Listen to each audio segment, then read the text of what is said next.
Silvia Juárez es abogada y notaria, especialista en estudios de igualdad, género, seguridad ciudadana y derechos humanos de las mujeres. Tiene 12 años de experiencia y trayectoria en desarrollo de estrategias para la erradicación de la violencia contra las mujeres, igualdad y protección especial a población en situación de discriminación por motivos de sexo, y también tiene experiencia en análisis de datos. Ella es investigadora y analista.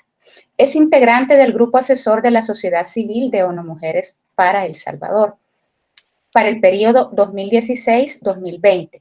En el 2011 recibió la distinción honorífica Cihuatán, premio otorgado por el Instituto de Investigación, Capacitación y Desarrollo de las Mujeres, IMU, a personalidades destacadas en la defensa de los derechos humanos de las mujeres salvadoreñas. Bienvenida, Silvia, y gracias por darnos esta oportunidad de poderla entrevistar para que las y los participantes del curso virtual Derechos Humanos de las Mujeres y Cobertura Periodística sobre Violencia de Género puedan conocer un poco más sobre el trabajo que realizan usted y Hormuza.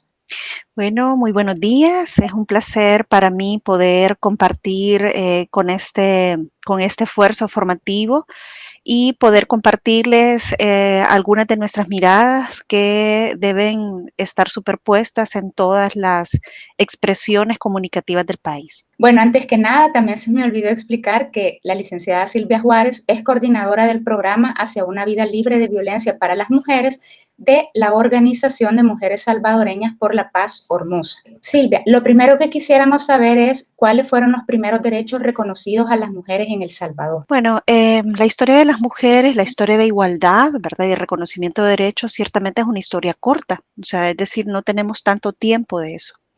Basta con decirles que, bueno, El Salvador acaba de cumplir hoy en septiembre alrededor de más de 190 años de independencia, de ser una república y imaginen cuántos años, ¿verdad? Hemos tenido además una historia de 13 constituciones en El Salvador y adivinen en cuántas de ellas aparece la igualdad de derechos entre hombres y mujeres. Apenas en 3. O sea que en 10 constituciones nos negaron derechos. Y la primera constitución que reconoció los primeros derechos de las mujeres en igualdad con los hombres fue en la constitución de 1950. Es decir, que tenemos menos de 60 años frente a casi 200 de ser una república en el reconocimiento de derechos. En esa constitución de 1950 se reconocía la igualdad jurídica entre hombres y mujeres en el matrimonio, el derecho al voto. Y entonces esas, digamos, fueron como las primeras expresiones de reconocimiento de derechos. Es hasta la siguiente constitución en la que se reconocen plenamente todos los derechos en igualdad con los hombres. Es muy importante también advertir que esta historia tuvo un antecedente también. Cuando El Salvador pertenecía a la República Federada Centroamericana, la constitución que se regía en ese entonces reconocía el derecho al voto de las mujeres. Fue cuando El Salvador, y como ustedes, bueno, si escudriñamos un poco la historia, recuerden que El Salvador es un poco chiquito precisamente porque fue el refugio de los liberales, ¿verdad? Y cuando crea su constitución, retrocede en este sentido y se le niega el derecho otra vez al voto a las mujeres. Básicamente, los primeros derechos, los primeros esbozos de ejercicio de derechos de las mujeres tenían que ver con los derechos civiles y la participación política. ¿Por qué es importante hablar y reconocer los derechos de las mujeres? Bueno, es importante porque primero es un rasgo de democracia, ¿verdad? Una sociedad que es diversa debe reconocer precisamente las diversidades y las necesidades específicas de cada grupo poblacional. No para darle ventaja, sino precisamente por la desventaja en la que se encuentran, es necesario reafirmar que hay cierto ejercicio de derechos que ciertas poblaciones tienen rezagados. Esta historia que acabamos de exponer nos muestra, ¿verdad?, cuál es el rezago histórico que pueden tener las mujeres si apenas llevan 60 años de ejercer derechos, frente a los hombres que llevan casi 200. Entonces, solo eso ya nos muestra un panorama de ejercicio de derechos distinto. Para compensar esa desigualdad histórica necesitamos, ¿verdad?, también, primero conocer, ¿verdad?, que la existencia de derechos no son privilegios. Yo quiero ser muy enfática en esto. No es que los derechos de las mujeres sean privilegios asignados a ella por el hecho de nacer mujer, nazco ya con una prerrogativa, sino que contrario sentido, el hecho de nacer mujer en una sociedad que tradicional e históricamente y culturalmente ve a las mujeres con un minusvalor, debe compensársele con medidas que ayuden a equiparar esa desigualdad que arrastra como grupo social. Entonces, me parece que la primera es un tema de democracia, lo segundo es precisamente emparejar, ¿verdad?, esa desigualdad histórica, y en tercero me parece que tiene que ver también con una necesidad de ejercicio, ¿verdad? Una persona, una mujer que conoce sus derechos es capaz de exigirlos. Una sociedad que reconoce y conoce los derechos de las mujeres es capaz de respetarlos. Silvia, en esta explicación que usted nos da, entonces, ¿por qué se vuelve necesaria una legislación especializada para atender los derechos de las mujeres en el caso de El Salvador? Bueno, esta es una pregunta muy, muy importante, porque solemos encontrarnos todavía, sol de hoy, con discursos que plantean precisamente que son leyes que solo favorecen a las mujeres, que son leyes que les dan cierta ventaja, que crean jurisdicciones especializadas donde las mujeres ahí llevan todas las de ganar y los hombres todas las de perder. No hay nada más alejado de la realidad de eso. Es justamente una situación de discriminación la que motiva decisiones diferenciadas para atender o superar esas desigualdades. Saben que, de hecho, hay, por ejemplo, un ejemplo muy básico. Cuando se creó la jurisdicción especializada para una vida libre de violencia para las mujeres, que era un resultado de las dos grandes políticas, la ley y la LIE, se pensaba, por ejemplo, que esta era una expresión, digamos, del derecho en materia de familia. Otros pensaban que era, que de qué materia le vamos a poner, y bueno, aclaramos ahí. La materia a la que corresponde el desarrollo jurisprudencial, el desarrollo legislativo e institucional de las mujeres, de los derechos humanos de las mujeres, está vinculado a dos áreas. El derecho constitucional, porque responden al planteamiento o al mandato constitucional del artículo 3 que dice que nadie puede gozar de menos derechos por ninguna circunstancia. Y la doctrina de protección integral de derechos humanos dice que ante un derecho reconocido debe existir un mecanismo de protección y también de petición judicial cuando ese derecho se ve vulnerado. Si las mujeres vivimos todavía en la desigualdad, necesitamos un mecanismo para exigir cuando esa desigualdad está rota como lo manda la Constitución. Entonces es finalmente el desarrollo constitucional. Y la segunda área es de derechos humanos, ¿verdad? Las violaciones que enfrentan las mujeres tienen un carácter sistemático, masivo, unidireccional, ¿verdad? Entonces necesitamos desde ahí, ¿verdad?, reconocer primero que cuando estamos abordando la violencia contra las mujeres no se le hace justicia a Silvia Juárez frente a su agresor, o sea, no hay que privatizar el hecho, sino considerar que estamos haciendo justicia a Silvia Juárez como una mujer que pertenece a un colectivo histórica y socialmente desaventajado. Entonces, como violación sistemática, debe valorarse este análisis desde estas dos áreas del derecho. Por lo tanto, y voy a darles otro dato, la Sala de lo Constitucional en reiteradas y múltiples sentencias ha dicho, el tratamiento normativo desigual no está prohibido. Lo que está prohibido es el tratamiento desigual arbitrario, es decir, que no encuentra una razón de justificación. Pero la misma sala dice en su sentencia, cuando un grupo que tiene las mismas condiciones es tratado diferente, hay discriminación. Cuando un grupo con diferentes condiciones biológicas, culturales, económicas, políticas o estructurales es tratado de la misma manera, igual se rompe con el principio constitucional de igualdad y se ejerce discriminación. Por lo tanto, por ejemplo, leyes como la Lepina, leyes como la de la persona adulta mayor, leyes como para equiparación de oportunidades de personas con discapacidad y la LIE son leyes para tratar, ¿verdad?, de manera compensatoria y además diferenciada a grupos poblacionales que han estado en situación de desventaja. Hablando, o quisiera que empezáramos a hablar un poco del trabajo que hace Ormusa. Ormusa tiene un observatorio de violencia contra las mujeres desde hace muchos años. Yo me atrevería a afirmar que es el primer observatorio en el país que comienza a manejar cifras de violencia contra las mujeres y que desde la aprobación de la ley pues han empezado a manejar los datos de los tipos de violencia que establece la ley. Y buscando en su página web encontré que han generado otros observatorios, siempre de estadísticas relacionadas con la mujer. Entonces, lo que quisiera saber es por qué, o que usted nos puede explicar cuál es la importancia de desagregar estos observatorios que tienen por ejes temáticos y la importancia de tener esta información que visibiliza distintos tipos de violencia contra la mujer, como la laboral, por ejemplo, que tienen ustedes en su sitio web.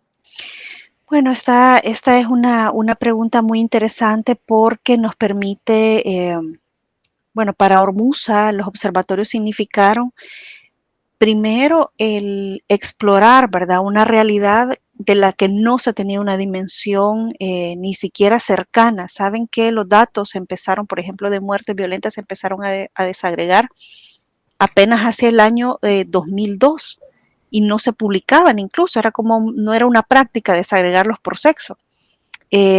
A pesar de que la CEPAL y muchos instrumentos internacionales obligaban al Estado salvadoreño a hacer esta desagregación. Incluso con las estadísticas de la encuesta de hogares con propósitos múltiples, ¿verdad? Ha ido evolucionando.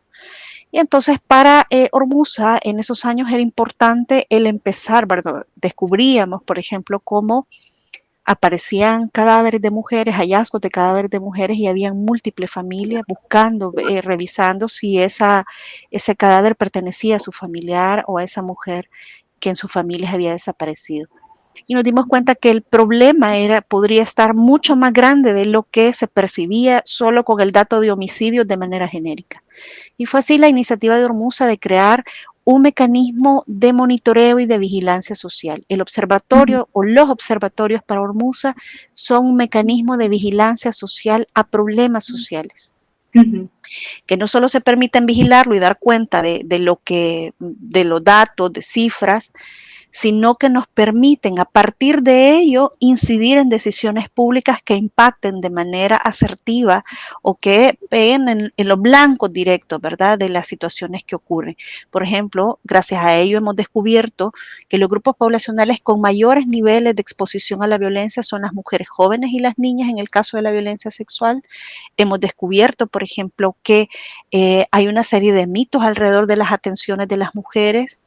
Por ejemplo, se piensa que las mujeres no denuncian la violación y por eso no son atendidas en el sistema de salud, porque dice ya no es necesario dar la anticoncepción porque ellas vienen hasta mucho después o no lo denuncian.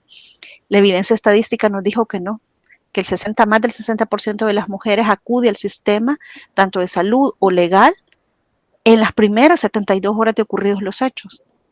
Entonces, ¿verdad? Nos permite ir tomando decisiones muy sensibles. Nos ha revelado que la mayoría de los hechos ocurren en casa por una persona cercana del ámbito de la confianza. O sea, que el lugar más seguro para los agresores es el hogar. Y es justamente donde se suele confinar a las mujeres, no solo en la pandemia, en general se nos manda al hogar, ¿no? Entonces, estos datos nos permiten esto. Alguien decía, en forma de chiste, ¿para qué observatorios? Decía, ¿para qué contar que está lloviendo si vemos que está lloviendo? Entonces nosotros decíamos, sirve contar que está lloviendo porque nos describe la lluvia y nos permite saber por qué llueve. Entonces hay que profundizar, los observatorios también permiten incidir. Ormuza ha logrado hasta acompañar el esfuerzo de la instalación del Sistema Nacional de Datos de Violencia contra las Mujeres, indicado en la ley, pero que ya traía muchos mandatos previos que fueron inadvertidos, ¿verdad?, por el Estado salvadoreño y que ahora ya cuentan con un sistema nacional de datos que recoge de manera, digamos, bajo una metodología bastante cuidada por DIGESTIC y la Dirección de Información y Análisis del Ministerio de Justicia, con 8 fuentes de información, lo condensa, es un dato de calidad y que nos permite acercarnos un poco más a la dimensión real del fenómeno. Silvia, y de esta información que nos comentaba sobre las denuncias que hay por violencia sexual y que entiendo que existe un protocolo de atención, ¿verdad?, a las sobrevivientes de violencia sexual, no solo en el tema de la atención psicológica, de la representación legal, sino también que debe de existir un protocolo que se tiene que activar, por ejemplo, para tratarles una posible infección de transmisión sexual o un posible embarazo no deseado. Me imagino que esa información aparece en el Observatorio de Derechos Sexuales y Reproductivos que tienen ustedes y que además permite apuntalar si se están violentando los derechos sexuales y reproductivos. Sí, digamos que este observatorio es de los más nuevos, ¿verdad? Estamos empezando digamos, tenemos una construcción de indicadores bastante, digamos, nueva, por decirlo así. Y sí, se monitorean este tipo de datos. Por ejemplo, cuántas de las consultas que tienen el sistema de salud están vinculadas a consultas por salud sexual y reproductiva.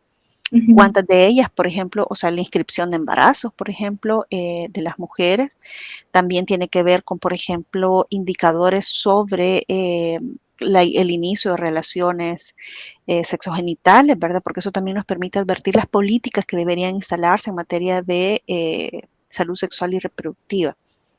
Los datos todavía en este punto son bastante incipientes, incluso en violencia es quizás donde más datos podemos encontrar, porque hay una concentración de registros a partir de las competencias del sistema de justicia.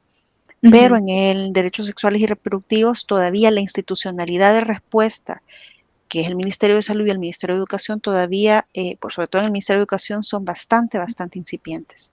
Silvia, y en el Observatorio Económico Laboral de las Mujeres, ¿qué tipo de información podemos encontrar quienes ejercemos periodismo? Bueno, en el Observatorio Económico Laboral pueden encontrarse indicadores que tienen que ver, en primer lugar, con empleo, ¿verdad? De empleo, participación laboral, brecha salarial, por ejemplo, todo el seguimiento a las situaciones de cierre, de despidos, la tasa de población económicamente activa, inactiva, legislación y reformas que se van dando en el marco. Por ejemplo, hoy contamos ahora con una nueva ley del teletrabajo. También el observatorio nos permite hacer mediciones sobre algunos indicadores de bienestar, es decir, cómo está vinculado el empleo con el tema de la seguridad social, ¿verdad? ¿Cuál es la tasa, digamos, de participación de las mujeres en la seguridad social? También la vinculación, ¿verdad? Toda la economía del cuidado, ¿verdad? Todos los sistemas y la infraestructura del cuidado que también está vinculada a la vida y a la vida productiva, debería serlo. Entonces, también, ¿verdad? Hay como elementos también del acoso sexual y de la violencia en el ámbito laboral. Tenemos por ahí una encuesta que nos arrojó datos muy interesantes y en el observatorio también hay publicaciones, ¿verdad?, sobre desarrollo, ¿verdad?, o comentarios, ¿verdad?, de temáticas y también comunicados y seguimientos noticiosos a la situación económico-laboral del país. Y en el Observatorio Centroamericano de Violencia Laboral que tienen aparece esta misma información, pero me imagino que lo que permite es comparar cómo es la realidad de El Salvador con respecto a sus vecinos. Sí, en el indicador específico de victimización en el ámbito del empleo. Entonces, lo que permiten exacto, ¿verdad? Se hacen en unión con otras organizaciones que dedican también esfuerzos a la intervención en el ámbito laboral de las mujeres y nos permite hacer comparaciones, ¿verdad? A veces estas comparaciones se ven absolutas, pero hay que un poco tasarlas por población y entender desde ahí que el fenómeno a veces en países como El Salvador con menor población suele ser más agudizado. Silvia, hace un momento usted nos hablaba precisamente sobre las características que diferencian la violencia contra las niñas y las mujeres con respecto a sus pares hombres. Y usted también hacía referencia a esta crisis sanitaria. Entiendo que en el contexto actual de la pandemia por la COVID-19, las estadísticas indican que la violencia contra niñas y mujeres han aumentado. Ustedes como Hormuza, ¿qué información han logrado documentar sobre esto? Y me gustaría también que nos comente la importancia de entender la violencia contra las niñas y mujeres no solo desde el método cuantitativo, sino desde el método cualitativo, porque usualmente caemos en la trampa de creer que la estadística también es la que nos ilustra todo el problema. Sí, los datos son finalmente un número frío, digamos, que puede tener diversas, o sea, nos permite interpretar, construir hipótesis sobre un problema determinado. Si hay algo que el feminismo me ha enseñado es que no hay nada objetivo. Siempre hay una subjetividad desde donde estás, desde donde miras, desde el enfoque, desde los lentes que usas, va a ser tu apreciación.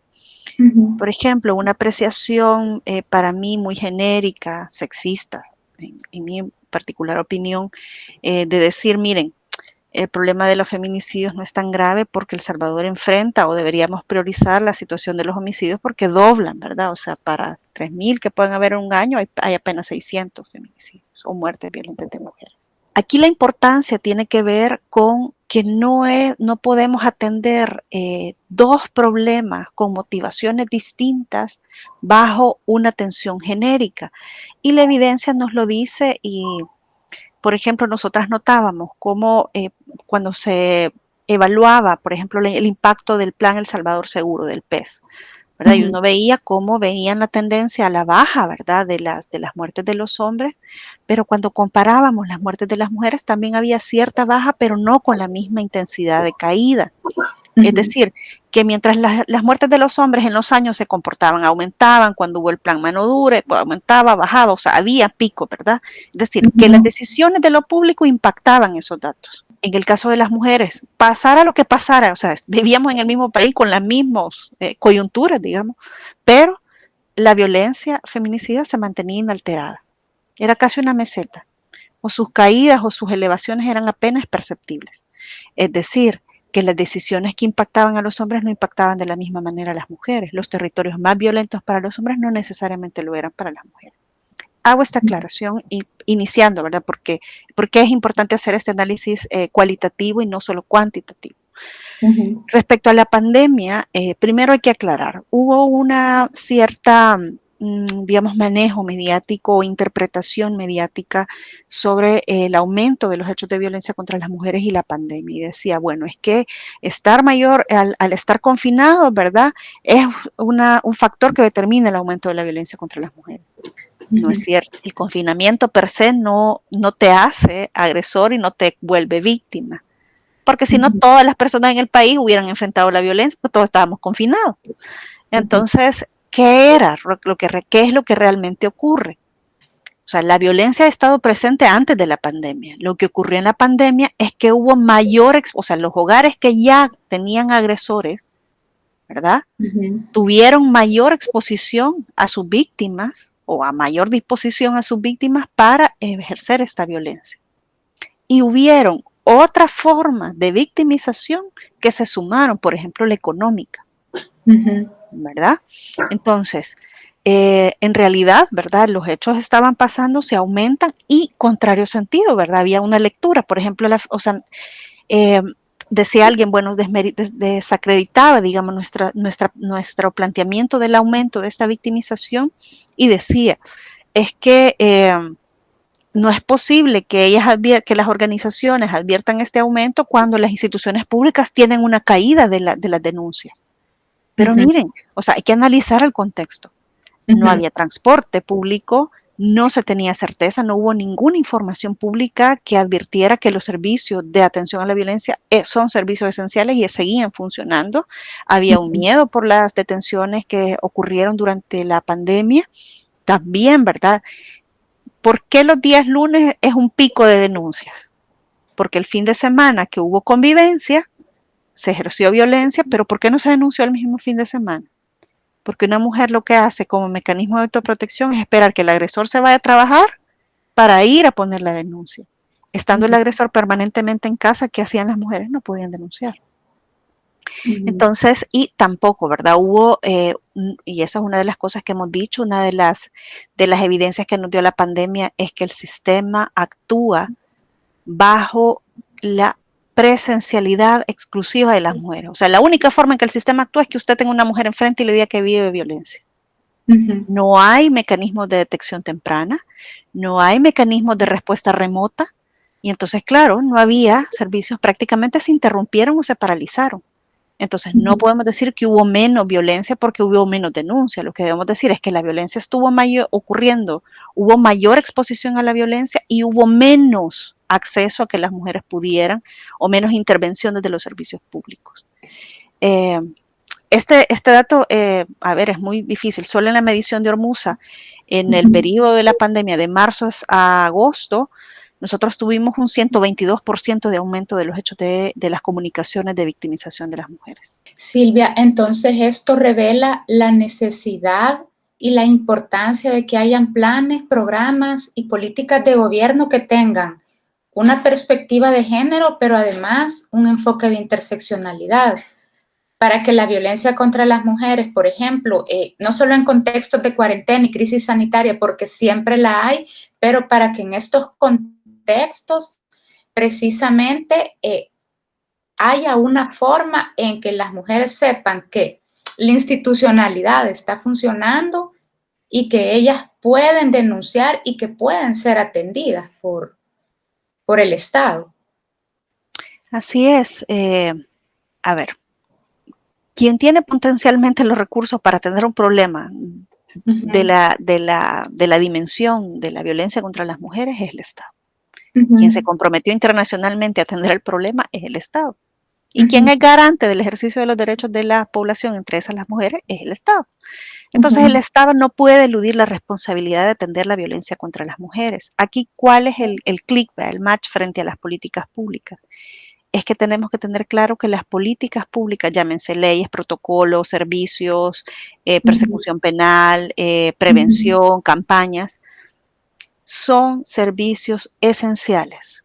Y un servicio esencial no se puede interrumpir, tiene que tener garantizado un presupuesto que sea directamente proporcional al fenómeno o al problema a atender. Y tercero, tiene que tener, ¿verdad?, todo un desarrollo de atención especializada como lo ordena, ¿verdad?, un estándar internacional y además la norma nacional que es la ley. Entonces, también hay otro elemento. A veces se piensa que la intervención o el abordaje a la violencia contra las mujeres es una burbuja, ¿verdad? Es como un hecho paralelo. Vamos a atender todas las políticas públicas, todas las respuestas del Estado. Y aquí, sí, y las mujeres, vea el plus, ¿verdad? Atender la violencia contra las mujeres. Cuidado, porque lo que estamos haciendo solo es atender un problema. Estamos persiguiendo agresores y curando mujeres. O sea, debería ser algo transversal. Deberíamos primero, nuestra primera meta es evitar que la violencia ocurra. O sea, que si ustedes se fijan presupuestariamente, ¿dónde se van los dineros para atender la violencia? Ciudad Mujer, Unimujer ODAC, la UAM, el sistema, la jurisdicción especializada, todo el sistema penal, penitenciario, etc. O sea, que todo se basa en atender a las mujeres ya violentadas. Díganme en cuánto dinero se ha invertido en evitar la violencia feminicida o en evitar la violencia contra las mujeres. Es casi nada. Entonces le estamos diciendo a las mujeres, miren, no podemos evitar que le pase, pero si le pasa, aquí estamos para usted, ¿verdad? Eso no es un enfoque de derechos. Entonces, las políticas, ¿qué tengo que hacer para transformar eso? Primero, tener diagnóstico. El Salvador no sabe cuánto es el costo que le tiene a esta sociedad esa masculinidad hegemónica y por lo tanto no se atreve ni siquiera a cambiarla. En segunda, tenemos que considerar que o sea, para transformar esa realidad, la igualdad debe ser un valor ético en todititas las decisiones públicas, desde el más bajo nivel hasta el más alto nivel o la estructuralidad más grande, todas. Si yo voy a tomar una decisión, por ejemplo, de tipo presupuestario, de tipo impositivo en un municipio, yo debo pensar cuánto de ese dinero va a impactar a subsanar o a desaparecer la desigualdad que hay para las mujeres u otras poblaciones también. Entonces, las decisiones, los planes tienen que estar pensados desde esa lógica de prevenir o evitar o desaparecer esas desigualdades y esas violencias. Silvia, entonces esa digamos que sería la deuda histórica que sigue teniendo el Estado salvadoreño para con las niñas, adolescentes, jóvenes y mujeres, precisamente, que no hay políticas de prevención, no hay presupuestos y no hay campañas dirigidas a la reeducación. Así es, ¿verdad? Necesitamos transformar una sociedad y esto es un negocio a largo plazo que merece política de Estado de largo plazo con inversiones sensibles. Pero además necesita estados que tengan como, además del valor ético, o sea, de confiar que cuando hacemos, invertimos en la igualdad para las mujeres, invertimos en democracia y se lo creen. También tiene que existir como otro requisito que es muy táctico, y es que en el Estado salvadoreño, en el ejercicio público, debe ser incompatible con aquel funcionariado o servicio público que no comparta esta visión ética. Es decir, si yo soy el mejor servidor público, soy un máster aquí, tengo tanta experiencia, tengo ya 30 años manejando esta cartera, yo me las puedo todas, pero yo considero que eso de contratar a más mujeres, no, soy sexista, soy acosador, tengo señalamientos frente a eso, tengo un historial de victimización. Perdón. Un Estado que asume el valor ético de la igualdad no puede tener en su fila a quien lo violenta y que por mandato tiene prohibido violentar. Entonces, son dos elementos que me parece que deben estar a la base, que son la deuda, o sea, el Estado salvadoreño quizá no piensa más solo en atender porque sabe que erradicarlo le implicaría, como dicen, tomarse una purga bastante, ¿qué? Corrosiva para poder sanear, ¿verdad? Esa respuesta y transformar. No se trata de echarlos todos a la calle o encarcelarlos y tirar la llave en un calabozo, sino que se trata de cómo transformamos, ¿verdad? Cómo reconocemos, cómo hacemos saber a la ciudadanía de que el pensar en la igualdad es un valor que nos aporta.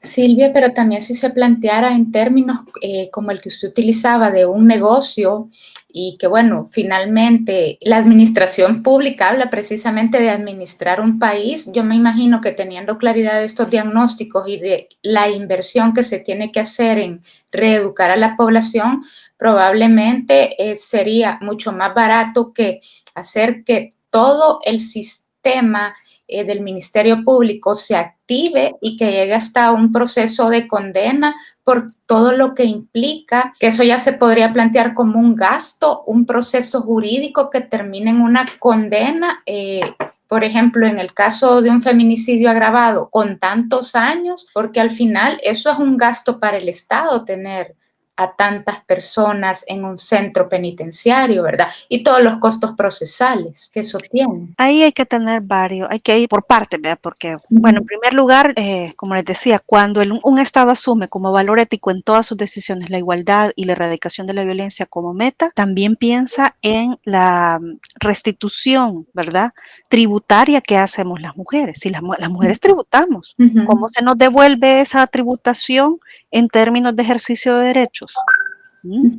¿Cuántos servicios están disponibles? ¿Cuántos servicios son accesibles? Las mujeres acceden menos a un montón ganamos menos que los hombres, tenemos menos acceso a la propiedad, tenemos menos acceso a la participación ganancial, tenemos menos participación en el empleo, tenemos menos acceso al sistema de protección social, en fin. Entonces dice, ¿cómo yo pagando los mismos impuestos que los otros? Porque yo pago el IVA, ¿verdad? ¿Cómo pagando los mismos impuestos que los otros yo tengo menos distribución, ¿verdad?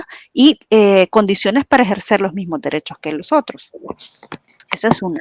Entonces, una forma de hacer de retribuir esa carga impositiva que tienen las mujeres es también devolver precisamente en inversiones públicas reales, ¿verdad? Más que reales, quizá proporcionales al problema. Y les voy a dar un dato. La jurisdicción especializada se crea en el año 2017 y crea 3 tribunales de instrucción con una competencia casi universal, es decir, que tiene competencia de conocer violencia intrafamiliar, delitos penales y acción de protección por actos discriminatorios, medidas cautelares y seguimiento de medidas. O sea, miren todo lo que tiene que ver. Los juzgados de paz podían seguir conociendo de la violencia intrafamiliar, pero ahora que está el especializado también lo puede conocer y, como quien dice, ¿verdad? Se quitan esa carga y se lo pasan al especializado. El Sistema Nacional de Datos arroja que en promedio en el año, siguiendo la medición desde el año 2015 a 2019, cada año se registran alrededor de 30.000 hechos de violencia contra las mujeres. 20.000 en delitos y 10.000 en violencia intrafamiliar anualmente. ¿Saben cuánto es el personal para atender esa demanda? Fueron 3 juezas y 15 personas, 5 por cada uno. Solo la jueza de instrucción de San Salvador tiene que recibir potencialmente la carga de 172 juzgados de paz de 7 departamentos del país. O sea, ella solita cubre la mitad del país. Va. Es una inversión directamente proporcional al problema. ¿Sabes cuántos colaboradores puede tener la jurisdicción de lo militar, que ve una especificidad súper concreta y una población muy chiquitita? Puede llegar a tener hasta 12 colaboradores en un tribunal. Entonces, ven, no hay una inversión proporcional a la respuesta. Y como usted dice, bueno, si queremos corregir eso porque el dinero, ¿verdad?, no es suficiente, entonces empecemos por prevenir, ¿verdad? Pero eso atraviesa los sistemas de reproducción social de la violencia, atraviesa todos los valores éticos de las decisiones públicas, la publicidad, ¿verdad? Atraviesa la educación, los sistemas educativos. Saben que una de las decisiones o de los mandatos de la ley más sensibles y estructurales es la reforma del currículo nacional de El Salvador, que incluye, dice, desde parvularia en la educación formal y la educación no formal, hasta los grados universitarios. Dice, tiene que haber una reforma educativa en ese sentido. ¿Cuál es la respuesta? No hay dinero para eso.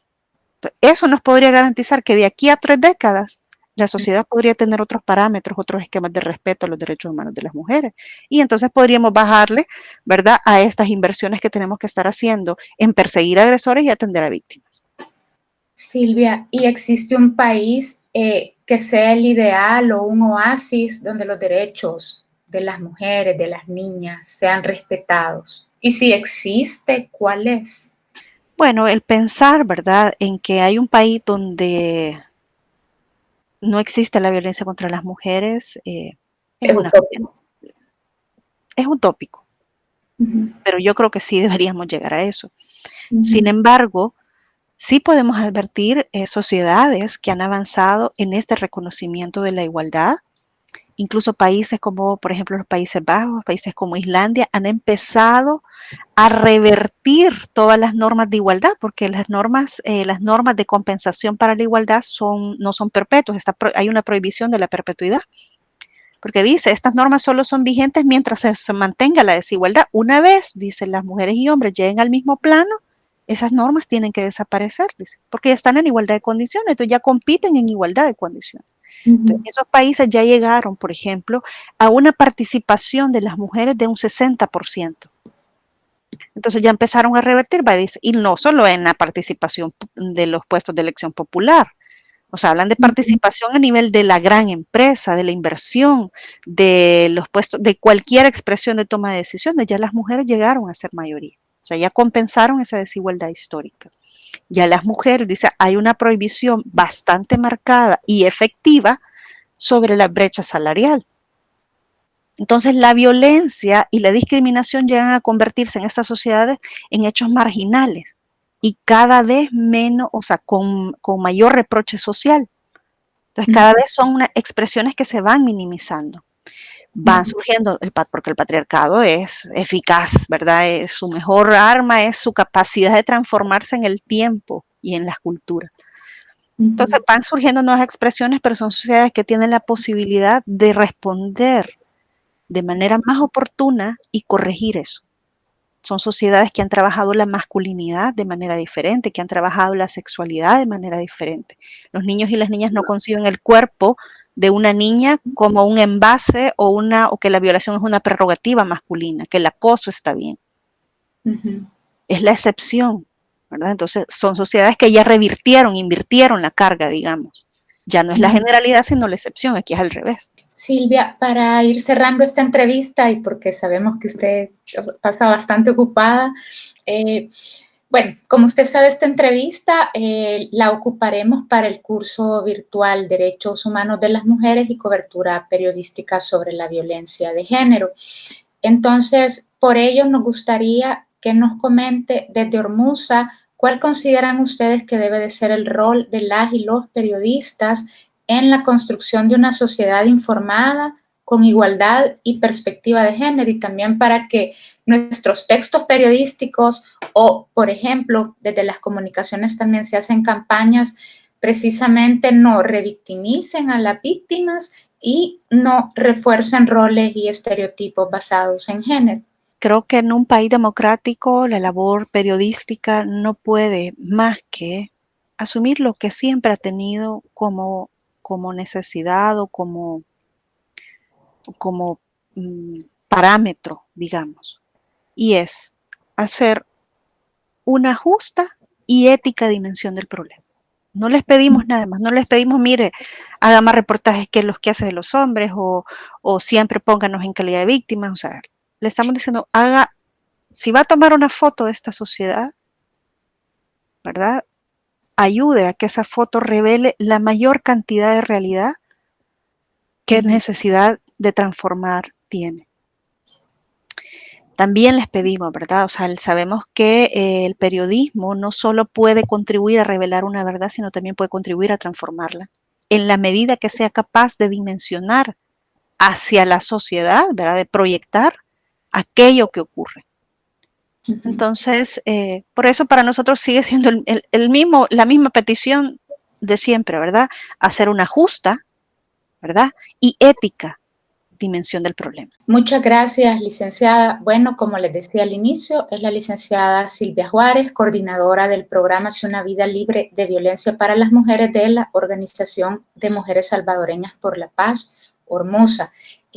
Gracias, invito a las y los estudiantes a que visiten la página web de Hormuza porque a mí en mi ejercicio periodístico me ha servido mucho precisamente para encontrar estadísticas desagregadas por género. Gracias, licenciada. Que pasen buen día y éxitos en este proceso.